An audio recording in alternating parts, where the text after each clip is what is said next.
Hey everybody, I'm Ranger Erin. We're here at the old courthouse in downtown St. Louis. We're in the Dred Scott Gallery. We want to share with you a book called Juneteenth for Mazie. I'm going to read it. It's story time with a ranger to help us understand the Juneteenth holiday and what's going on today.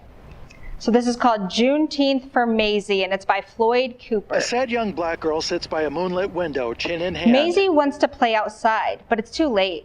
It's getting dark, Mazie. It's time to stay inside.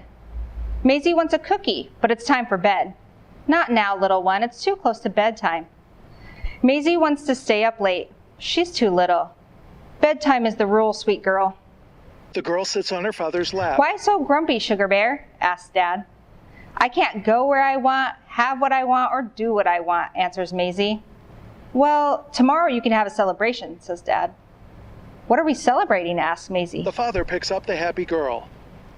We will celebrate the day your great-great-great-grandpa Mose crossed into liberty. The day will be celebrated by us and many more families on a day we call Juneteenth. Dad lifts Mazie into his arms. I bet you're tired of hearing no all the time. Well, great-great-great-grandpa Mose heard no even more. A boy picks cotton in a field. Grandpa Mose worked in fields that stretched all the way to sunset. He and the other slaves would be bone tired, but they had to keep going.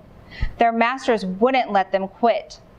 But as they worked, they thought about freedom. A male and female slave escape hand in hand on a starlit And night. before they finally went to sleep at night, they prayed about freedom and made plans for change and a better future.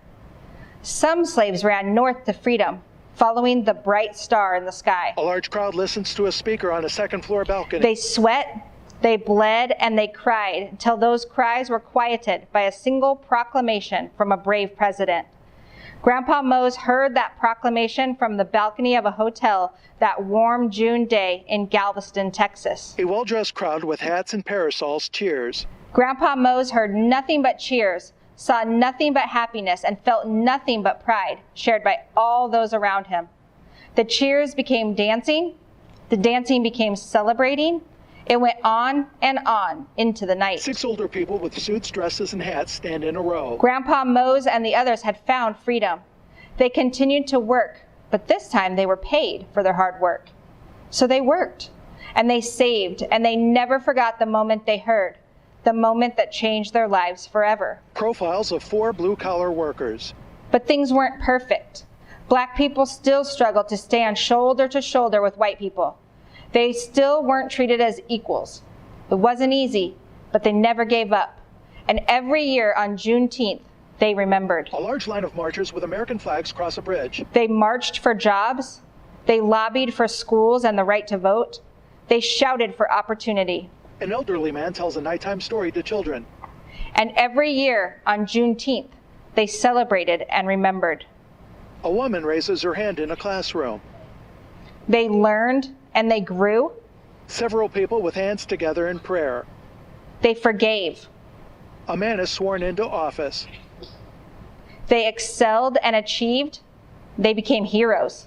Several children grilling hot dogs. Now, sweet Mazie, it's your turn to celebrate, just like great-great-great-grandpa Mose. Over a dozen children drinking glasses of soda. And it's your turn, Mazie, to eat some barbecue and drink some strawberry pop. A line of people with flags, hats, and one on horseback celebrating. It's your turn to celebrate. A girl holding a book kneels outside under a crescent moon. And to remember. On June 19, 1865, soldiers arrived in Galveston, Texas, announcing the end of the Civil War and the end of slavery in the United States. It was more than 2 years after President Lincoln's Emancipation Proclamation. Celebrated every year on June 19th, Juneteenth commemorates the announcement of the abolition of slavery and the emancipation of African American citizens throughout the entire United States. If you're like me, you did not learn a lot about Juneteenth in school, but I'm glad that we have the opportunity to learn now.